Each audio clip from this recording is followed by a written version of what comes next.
And so it's a real pleasure to have Professor Alvin Holder, and you can see his description right here. So I'm going to use this as a cheat sheet. He's a good friend of mine, a good friend of the College of Science. He's an associate professor in chemistry in the Department of Chemistry and Biochemistry at Old Dominion University, where we're hosting this program. He's also the director of the Monarch Maximizing Access to Research Careers, the MARC program. This is a fabulous program that he launched a couple years ago. Previously, he was an assistant professor of chemistry at the University of Southern Mississippi. He's also a faculty member at the University of the West Indies, Cave Hills campus. He's originally from Barbados, so a Caribbean friend, a fellow Caribbean as myself. And I will leave the rest of his CV for you to read later on. And you can find this information on the mains REYES page, okay? And so I will go ahead and kick off his talk, and let me start sharing his slides. All right, so why don't you take it away, Alvin? Okay, hi, good afternoon, everyone, and welcome to everyone around the world, and more so in the Caribbean. And big up to the law school students. There you can see the law school logo in the middle of top of the slide. So how can we make hydrogen from water? Forget fossil fuels. And can we go to the next slide, please?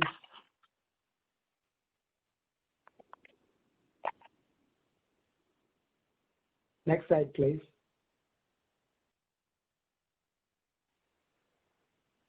So how can we do it?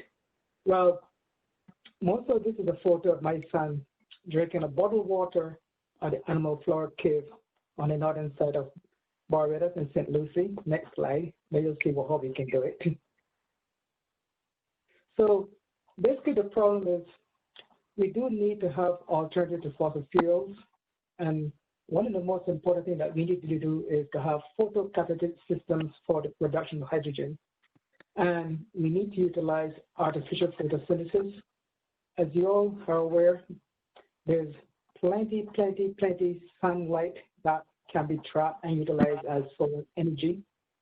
How many of you all would really like to drive this clean fuel, clean energy Mini Cooper, which is filled with hydrogen as a fuel? We do know that there are many articles and books on hydrogen production, but one of the most important things I must tell you is that whenever hydrogen is burnt in oxygen, it produces water. Water can be split to produce hydrogen and oxygen. So I'll tell you more of the problems that we have regarding fossil fuels. Next slide, please. So we need to have alternative sources relative to fossil fuels. If you look at this diagram or this slide, top left, we have plenty, burning of coal. If you look at the exhaust there, the burning of gasoline, where you have a lot of many toxic gases. But if you rely on solar cells, bottom left, and wind turbines, we can do a better job. Let's go to the next slide. So if we were to look at the mean average temperatures between 1850 to 2010, you'll see that starting from 1860 and going way up to 2010 and even today in 2020, the global mean temperature changes have been rising significantly and steadily and steeply. One of the main causes of the global warming, as we call it, is due to evolution. Carbon dioxide, burning fossil fuels, burning coal, and all those fossil fuels. And if you go to the next slide, please, we'll see that when we were having the climate change conference in 2015, which was held in Paris, there was talk about, sea level rising, the melting of the glaciers, Antarctica is melting. But if you go to 2040, we can predict that by 2040, which is now 20 years from now, all of us will be having to go up to Mount Everest in the Himalayas. And when the good thing about Himalayas, you can look here at this diagram, bottom right, to see that when all the glaciers have melted, sea level rising, Norfolk is going to be submerged in water, Miami is going to submerge in water, and some of the low-lying islands that are in the Pacific, also some of the Caribbean islands, including Barbados, we will all have to go and spend some time in North or here in the Himalayas. So this is one of the most important things that we need to do. We need to cool it. We need to cool the earth as such. So this is the next slide. I remember a couple years ago, I got this booklet that came to me in the mail. I don't know how it got to me, but it's entitled, Why Scientists Disagree About Global Warming. There are many scientists who are, I don't know if they have an affiliation with the current President Trump, but they don't believe in global warming. This was sent to me, and I was surprised. It was telling me there was a CD as well, give me a CD, that they disagree with global warming. And I can tell you this, there's global warming, and we can't hide the fact. So if you go to the next slide, please. So this is one consequence of global warming. This is a photo taken with my wife and my son, and we were at Bath Beach in St. John, Barbados, where I'm from. If you look at the beach, and you know, Royal and Company, can you see the sargassum seaweed there? This is July 2015. The sargassum seaweed comes every summer in Barbados. It washes up on the shore, and it's creating a lot of mess for our tourism because tourists don't like to see this seaweed on the beach as such.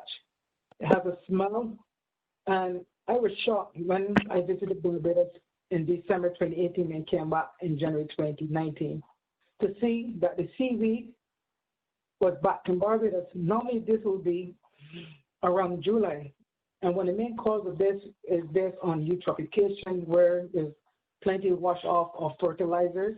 Also, the oceans are becoming warmer. So this seaweed is one consequence of global warming. We know in Dominican Republic, Cancun, even in Jamaica, and some beaches in Florida, they have this problem even up to today. So this is one consequence of global warming. Next slide, please. Another consequence is, if you look at the top right, you'll see some fish. This is 1960, where you can see the coral reef. But if you look at the bottom right of that top right photo, you'll see that the corals are becoming bleached. And this is due to acidification of the ocean, which is from burning all these fossil fuels, where it produces a lot of acidic gases, including sulfur dioxide, sulfur trioxide, and carbon dioxide. And this is one of the main important cause of bleaching of corals. And without corals, the reefs would not be there to protect us islands from, the high winds and the high waves that are there that can create a lot of problems. Another thing here, if you can look clearly at the top left, this is a tunicate, and the tunicates are proliferating, and this is a photo that was taken in Port Royal in Jamaica. And this is a consequence of the earth becoming warmer. We can see a lot of sea slabs, and if you see here on the bottom right, this is a lionfish. And the lionfish now are proliferating all over the Caribbean and most of the coastline of the United States. I mean, it's all over. So this is another consequence of invasive species that we have. The sharks are going up to Boston. The sharks are even going up into Norway as well. So if we go to the next slide, I'm going to show you something spectacular in a second. So if you look at the Hurricane Katrina here, on October 29th, I was a postdoctoral fellow at Colorado State. And I saw this massive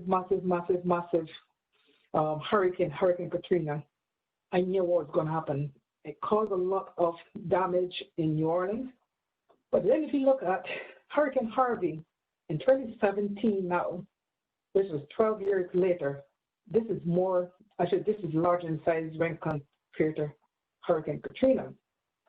I would say Barbados, we're very lucky. We haven't had a direct hit since September 22nd, 1955 of Hurricane Janet. I know, Raul, I would like if you can share these slides where people can see the video. But these are too dramatic, and every year the hurricanes are becoming ferocious in terms of not only in terms of numbers, but it's become a problem of our Caribbean islands and certain parts of the United States, including, remember Hurricane Sandy a couple years ago. So if you could next slide, please. So this is what happens when Hurricane Irma. So the photo here, where you can see the guys here. This is Havana, Cuba. This is some of really what happened in Cuba. And you can see all the destruction in St. Martin, Duck side, St. Martin, the French side of, the island. And we had a lot of this in terms of even in Puerto Rico recently, Cuba, Dominica and Caribbean, Dominican Republic. And I remember when I was an undergrad in Jamaica, and luckily I hadn't gone back to Jamaica yet. But Hurricane Gilbert came in 1988, September 1988. That was very destructive. And one thing that caught me in this article that came out here in 2017 was this article that said we seem to be entering into a new climate regime, and we have to quickly begin to reckon with it. It is the regime of the extreme drought, extreme hurricane, extreme rainfall events. We're not used to dealing with this constant onslaught of extreme, and so we need to think about it carefully, warns respected climate scientist Professor Michael Taylor. This was written in a Jamaican Gleaner. We do know the earth is becoming hotter. Even today, England, the southern part of England, had a temperature of 31 degrees Celsius. When we were in England last summer, England was hotter than Jamaica at the end of July. Imagine England where they don't have any air conditioners because it's very cool, and during the summer it's hot. Japan was very hot during the summer. So global warming is affecting everyone around the world. Next slide, please. So one of the most important that we need to do is to capture sunlight, and this is just where we can capture sunlight to use solar cells to capture sunlight and where we can make our own electricity. We do know that modern use of fossil fuels is usually around 81% of U.S. energy demand, but we need to have a hydrogen economy. Why? There's something called the artificial leaf, and this is an artificial leaf that was developed by Professor Dan Nocera.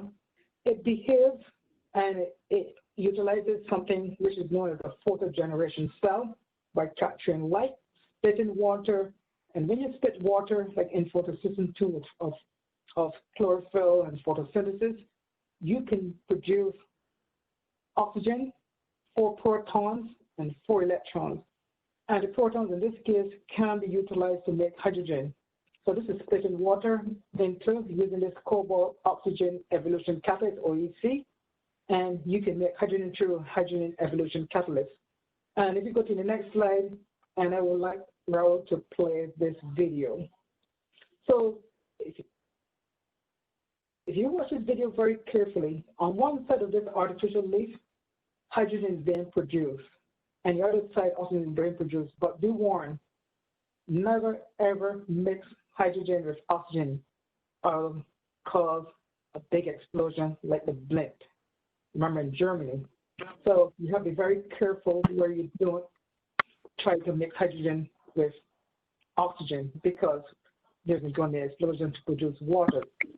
So this is photosystem 2. If you click, and you'll see more system here. If you click again on that slide number 13 row, you'll see another part of the animation. Can you click? Where do you want me to click? Yeah, if you click like arrow down, you'll see right there. Right. So reality, what I must stress is that chlorophyll in photosystem 2 has cobalt in terms of a cube. It has these cubins, and these cubins, you can see that like a cube as well. It's a distorted cobalt and manganese. And you notice I stress manganese. You can see here. with manganese as well. So these are the oxygen evolution catalysts, because chlorophyll have the pigment is light that captures sunlight. So you can have an artificial leaf. And if you search the artificial leaf by Dan Nasira, the BBC has a production in terms on YouTube where you can see his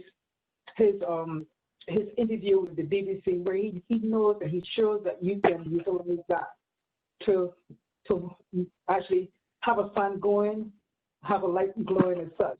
And one thing that, well, I don't know if you guys have ever seen it, but it's something called juice from juice. You can take some blackberries and you can get the pigments, put them on a slide, coated with titanium dioxide, and you can actually capture the sunlight and cause electricity to be produced as well.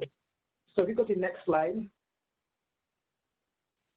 So one of the most important things about artificial photosynthesis is that you can capture carbon dioxide to make, guess what, biodegradable polymers. You can split water to make hydrogen. You can take oxygen and produce green oxidants. And you can take carbon dioxide and make pharmaceuticals. There's no need to utilize petroleum products to make pharmaceuticals, because, you know, pharmaceuticals are very important in terms of making pharmaceuticals for fighting diseases, fighting diabetes, and even fighting cancer.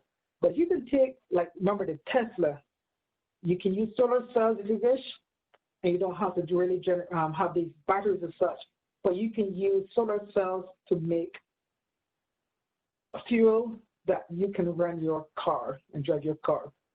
We utilize trees as artificial, I should say, like air conditions as such. In Barbados, on the East Coast, we do have fishermen who tend to capture the sunlight and make ice, believe it or not, in solar cells that they can utilize for when they're fishing for a number of weeks out in the ocean. So if we go to the next slide as well. You're not going to believe it. Cobalt has an atomic number of 27 in terms of it being a transitional metals center. Is in a D block. But cobalt is used in the iPhones, like Central Africa. Apple, mines a lot of cobalt minerals and ores to make cobalt. But if you go to the next slide, this is a periodic table, and one is behind me as well. Cobalt really has an abundance on the Earth crust of 0.003%.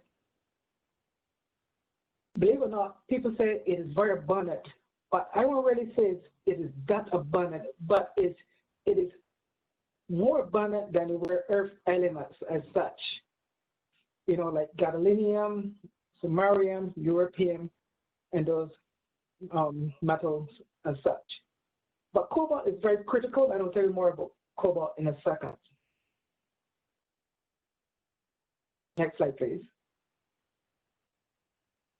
So, Arturo and Fonicave and Siri, they produced this system, which you can see it has a ruthenium metal center here on the left. It has a cobalt metal center, and this cobalt metal center here looks like vitamin B12 in a sense.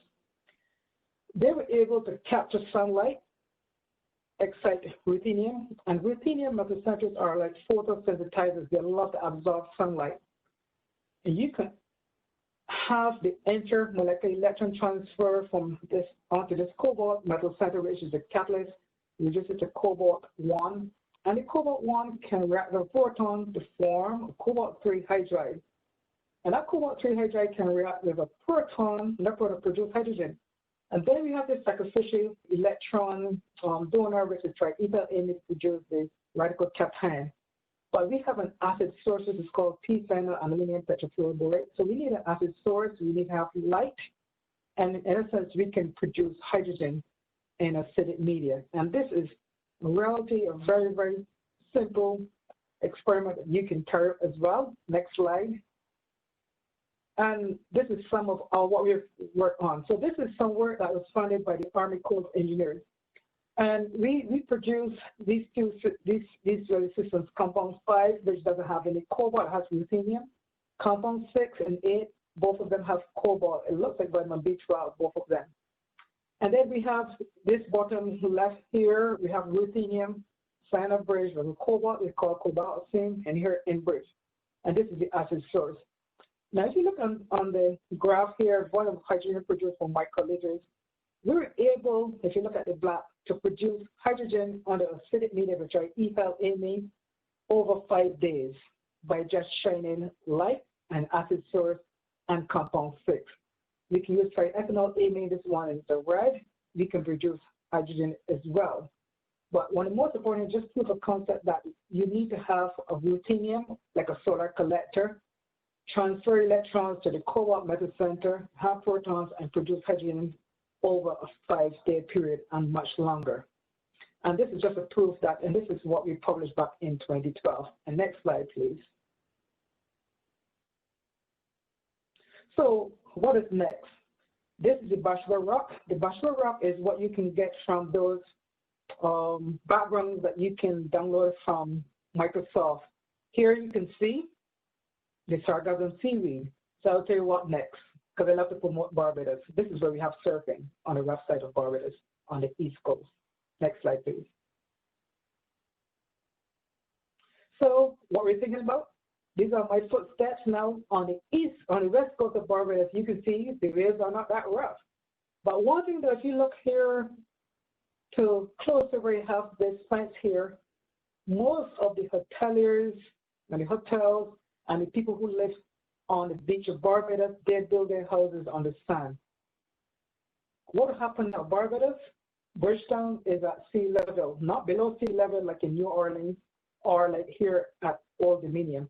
But you can imagine if we were to get some hurricanes and or we have an earthquake and we have a tsunami, you can imagine what would happen. Think about that. So next slide. These are my first steps. Next slide. So this article here shows that we thanks to Michael, my graduate student, and Mark Lawrence, who is a assistant professor at University of West Indies, one campus in Jamaica, collaborators with Professor Gary Hannan from University of Montreal. We were able to utilize these ruthenium compounds, compounds 3 and 4, and we were able to produce hydrogen. If you look at the turnover frequency, also turnover number, over 2.5 hours, we were able to produce hydrogen by utilizing this tris-rubidity complex here as a photosynthesizer, shines light, reduce the cobalt-3 metal center to cobalt-2, and we were able to produce hydrogen. And then we compared it here to, this DMG, dimethyl glyoxamate complex, which is a cobalt-3 complex. We were able to compare it with the black. Purple is compound 3 and the green is compound 4. So in essence, you can see we were able to produce a lot of hydrogen when compared to the purple one or the black one as such, but just as comparable. Next slide. And this came up a couple weeks ago. So this is a photo taken on the sunrise, or I should say sunset, at the University of Virgin Islands. And this is a cobalt complex that has 1,10-phenanthroline, where we have this submitted to the New Journal of Chemistry, and we were able to produce hydrogen, believe it or not. So this is just a cover, I should say, an abstract illustration of what we can do in the lab. Next slide. So the most important thing is the versatile cobalt is not so abundant on Earth, but it's so useful in practice. We need to keep fossil fuels in the ground. We need more research is yet to be carried out. And these photos are my students when I went on my study abroad. You can see the custard apple. We were at Bob Marley Museum here, the Lion of Judah. And this is Rhea holding a sea urchin. And this is Marisa standing next to Bob Marley. And you can see what Bob Marley is going into his pocket and he has in his hand. He's actually running a split. And this is taken at Bob Marley Museum. And one thing is that we don't want to be like chopped liver, the top left, top right. Sorry, next slide, please. So, Raul, I'd like you to play this video here. And if you can have some audio, I will really appreciate it. Let us keep the fossil fuels in the ground. It's a YouTube video. I don't know if I can share it, if the video is going. Let me see if I... Yeah, that's why I wanted audio, yeah. Yeah, it's not clicking. You see? It Yeah, seems like a code. It will click. If you get it on the slideshow and play. So if I go to the slideshow again? Yeah, like the bottom, I don't know if you saw this bright screen, the bottom right, there's a little, yeah. Let me go, boop, boop, boop, boop. Let's go forward. Yeah, I think it's a Mac. Yeah, because it works on, does it go to the middle where you have the electrical grid there and electrical lines? Do you see where my cursor is at? No, you go to the middle. Go to the middle of that where you have the electrical wires. If you click there. I'm clicking. It's not going. What we can do, Alvin, and for everybody out there, is once you can send us a link to the video, and we can make that available with the slideshows. And so you can also add a transcript. If you do a Google search in YouTube, keep fossil fuels in the ground, you can find it now. If you don't know if you have this, or is that a problem? Okay. Do you want me to try Googling it right now, or do you want to send the video later on? Let's try it now. Okay. I had embedded it into my, I know this is the market PCs are, so we'll come out. So now these are, I would like to acknowledge, so this is the next slide here. I would like to, the slide before. I think there's a slide before. Yeah, next slide now. So I would like to acknowledge my research group is Michael who took the South Sea, and we have the March students there. You can see Khadija, Crizel, we have Elizabeth, we have Nicholas, we have Dale, we have Michelle, and we have Chloe. But one most important thing, I would really like to thank the NSF or my NSF Square Award, which was how we paid the graduate students and also to improve that hydrogen was being produced. The Army Corps of Engineers, they funded me as well. And the American Society for Microbiology in terms of outreach, the annual biomedical research conference of minority students through the American Society for Microbiology. I would like to thank you, the audience. I'd like to thank Professor Peter Bernas, the former chair who brought me here, and Prof. Chris Plasukas, who was the dean who hired me, and Prof. Cooper, who is our current chair, and Prof. Dave, who always gives me some really good inspiration, Professor Stephen Boozy, and who really is from Caltech, one of my great mentors from the time I was an undergraduate in Jamaica, Professor Harry Greer, who's approaching 86 years and still has a research group. And he's he's looking for you all students to become, guess what, a solar army. And the Old Dominion University for Give Me Startup Package. And if you go to the next slide, please. Actually, Alvin, we have a suggestion. So I'm reading the questions that people are asking, and somebody suggested. This is the last. This is part of the. Thank you. Question. And that's the last slide. Right. So we have somebody who suggested live to go back to the video and they suggested that I try to allow. And if you go to the slide before that, has the title of it. Yeah. Okay. I don't think we had. I think the video is a very inspirational, and students, I think high school students and university students really should see this. That's why they kept it to the last, the best for the last. Sounds good. We'll make it available. So we just had, this was a suggestion from India, from Karan Javeri, who was saying that we can enable the video, please, on the top right corner. But I tried. Sorry, Karan. We couldn't do it. But what we'll do is I will make the video available after the fact. So, thank you so much, Alvin. We have questions and comments. Do you have some time for those? Of course. Okay, wonderful. So let me see. So we have questions from all over the world, and so people are logging in from India, from here, from Puerto Rico. The first one, I think, is a nice one. Is from Stephanie Rivera from Coama, Puerto Rico, asking what field would you recommend to start studying marine biology?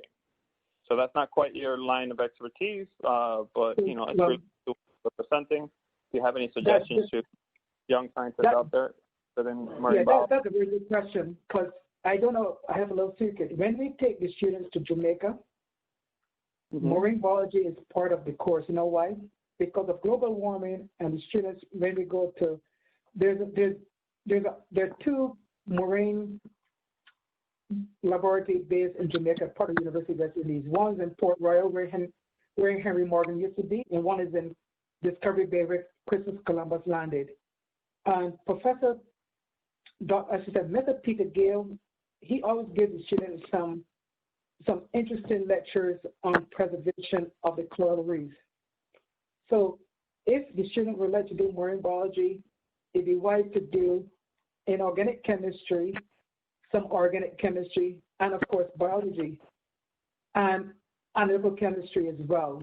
So if they need to know more about it, I can link them with the University of West Indies, my contacts as well. But we do have marine biology as part of my portfolio, and people don't understand or realize that public health, epidemiology is now encompassing, guess what, global warming, because global warming are causing a lot of ticks that can give you the Lyme disease. So marine biology and public health, they're all critical. So I don't know, Stephanie, you can contact me. If possible, I'll give her my contact information.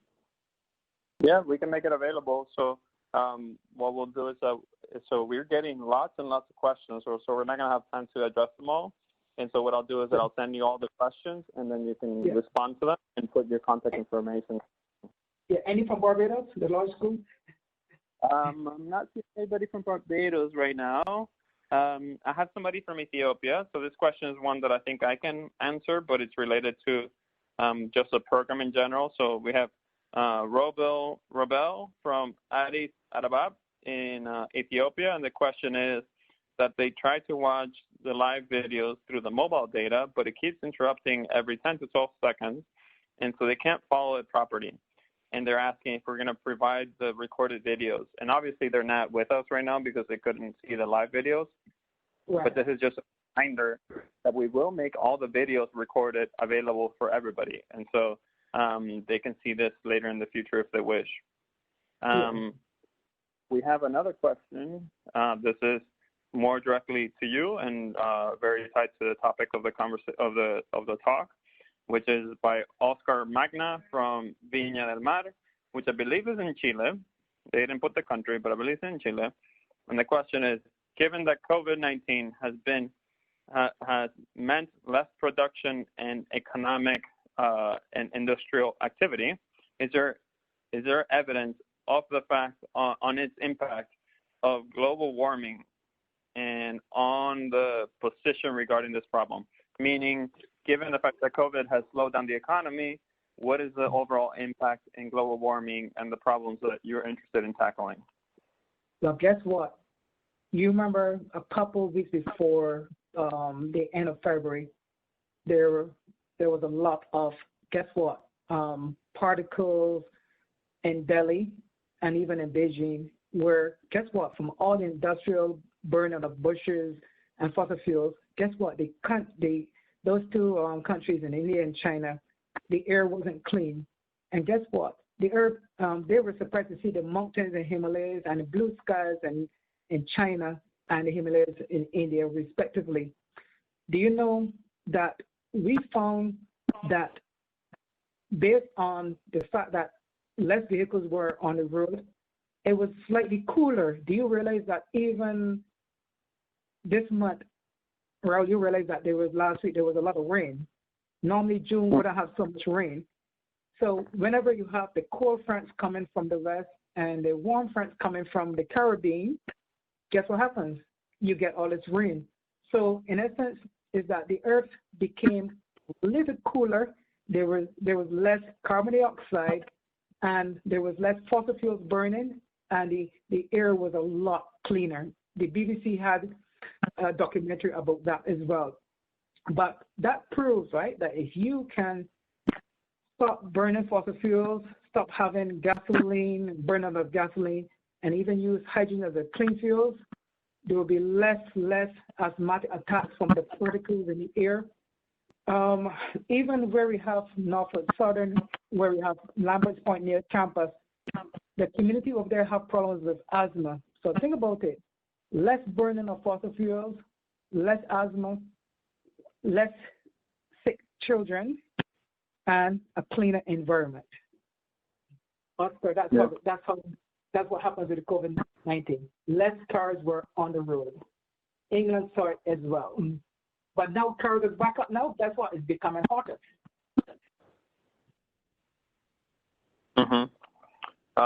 Yep, fascinating. So we have another couple more questions that I think we have time to address.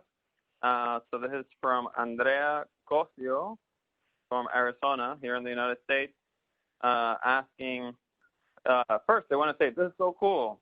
I am so intrigued in solving global warming. Do you think that funding for alternative fuels has limited research in this field? If so, can we raise more funding? I think they're asking about the external funding. What is the current status of external funding for research in alternative fuels, and what are the prospects for young people in the future? Well, that's a very good question. You know that the Department of Energy, President Trump, through Rick Perry, has been saying, get more coal out of the earth. And they cut back funding through the Department of Energy. But the NSF has some funding there.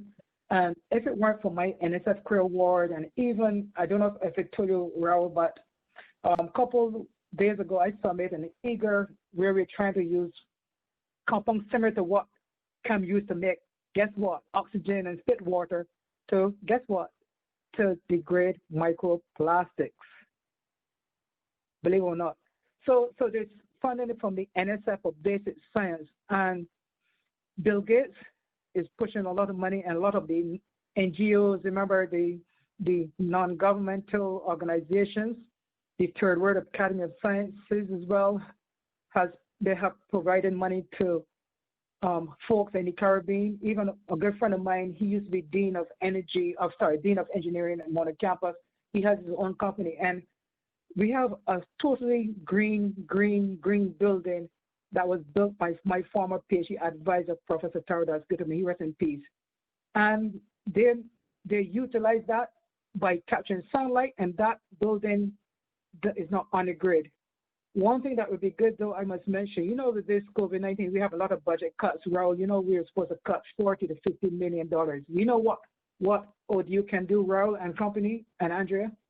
Put solar cells on a building, and that will cut down a lot of money that's being wasted on electricity. So the main thing is there's funding, but I would really like to see the students, though, to really, from primary school, the teachers really need to excite the students, and if they can utilize the blackberries and get the dyes, it'd be such fun. And there's something called Juice from Juice, the shark kit. It is so, if they need, I can actually source it to you guys as well, because when I was in Mississippi in March 2012, what I did was I had a workshop on the Juice from Juice. I have students from juniors and seniors and high school students in Hattiesburg and Oak Grove, and they were enthralled to see that they can use the blueberries or the blackberries, to make electricity from those dyes, believe it or not. There's money out there, to be honest. Even Tesla too, the solar cells now are on the roofs are coming down. And think about it, security cameras are utilizing solar cells to capture electricity where they don't have to rely on batteries or electricity. I have some here on my house as well. And those motion detection lamps, lights as well, they utilize the sunlight so they can store the energy during the day. And as someone passes, light comes on, go off for 30 seconds, someone passes, comes up to 30. So the technology is there, and it needs to be tapped in. And the students who are younger than us need to really go on that as well. Try to stop fossil fuels from burning. Keep it in the ground.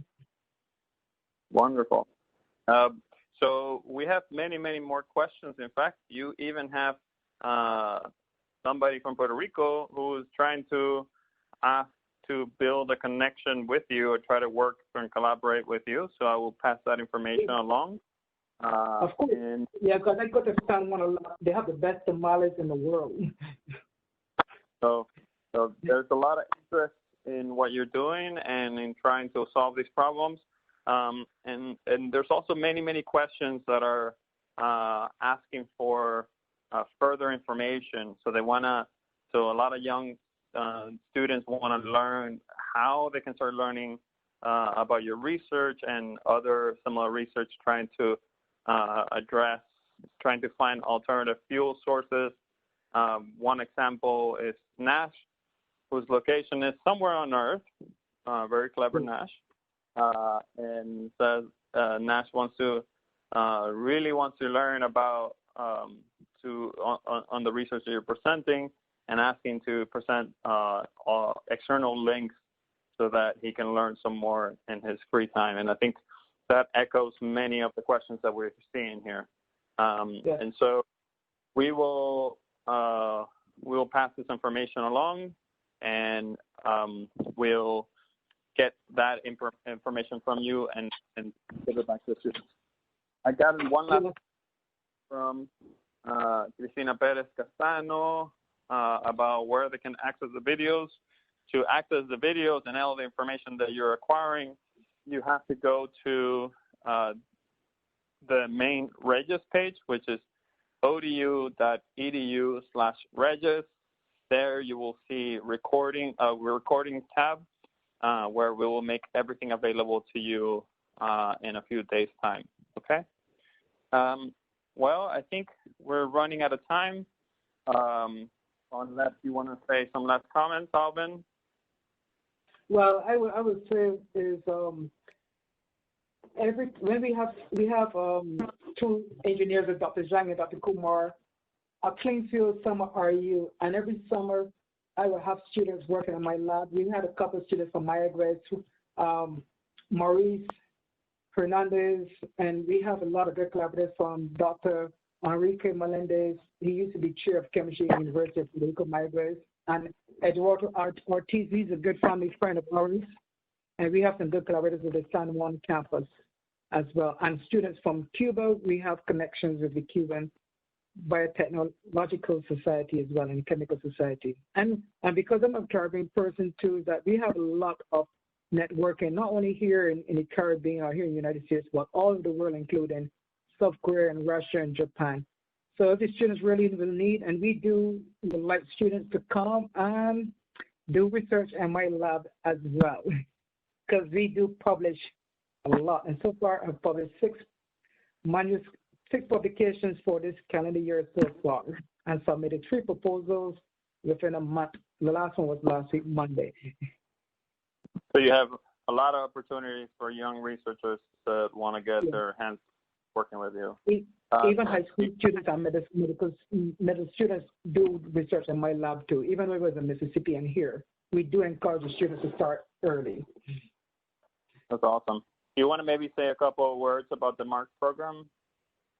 Sure, no problem. But what I would say though, if it weren't for Mrs. Sher, my high school chemistry teacher from Ireland, he started me when I was 13, but my mother purchased a chemistry set for me when I was 12, and I had access to my cousin's, this cousin, chemistry set. But we have a MARC program, and this MARC program is funded by the NIH, where in 2018, ODU, with me as the TA and the director, we were awarded $1.5 million to really, really train juniors and seniors to carry out biomedical research, cutting-edge research, so that can prepare them that they can go on to graduate school to earn a PhD in biomedical research and fighting cancer, diabetes, making vaccines. But more important is biomedical research to really fight diseases that not only you may get in the future, your friends and your family. We do know some people get diabetes, some people get Alzheimer's and dementia. But this is really to teach them how to do cutting-edge research, present their work at the annual Biomedical Research Conference for minority students, and to gain a publication. One of my MARC students she was the first and so far the only one so far in the program since we started in 2018 to have gotten a publication that came up in January. So if you're underrepresented in terms of being a minority, Pell Grant eligible, and also have a disability, as long as you apply while you're in your sophomore years, you can, if you come to OTU, you can become eligible to apply, but the only problem is that we only have 4 slots. It's very competitive, but it's worth it. But even if you're not part of the MARC program, you can still do research and be part of the team, and we'll help you get to the next level because science is fun. Being a doctor is very stressful, as you saw recently with COVID-19, but if you're a scientist and you do research, around you could tell, you can travel all over the world, you meet such good friends, you go to do a presentation, have a good research group. And one thing that we do quite well at ODU is that we do mentoring. One thing, if it weren't for my mentors, I wouldn't be where I am today. I'm from a poor family in Barbados. I went to school at a very rough school, but one thing it taught me, and also too very important to students, get involved in a sport, get involved in something like play music, play football, English football, be in a band, do some singing, do some hiking or whatever. Get involved in something to beat the stress. Don't rely on just your social media, but get out there and get some exercise and be around positive people. I want to say though that students like my research group. My research group do mentor, my grad students mentor students, my undergrads mentor other students as well. We're here to help you all. So if you all contact me anytime, I'm always available. You can Google me, Alvin Holder, and the first thing that comes up is me. It tells you all about me and my web page and my students as well. Sounds good. Great. Well, thank you so much, Alvin, for your time. We've gotten some questions asking if this is the last session of the today and if we're going to be hosting any other classes today. This is the last session for today of Reyes. So if you, again, the main page for Reyes is this one. So it's odu.edu/Reyes. If you go here, you can see our most up-to-date schedule and calendar over here. And you will see, so today we're in June 24th. This is the last activity of today. Tomorrow we start again in the Python for Physics course that I'm co-teaching. So we had the first class on Tuesday. We're going to have the second class on tomorrow at 1 p.m. And then we're going to have a talk talking about what is mechanical engineering really. So giving you a broad overview of the field of mechanical engineering. As you see, we have a packed schedule on the rest of June. This continues all the way through July, and it extends into August. So you have a busy set of activities that we're hosting.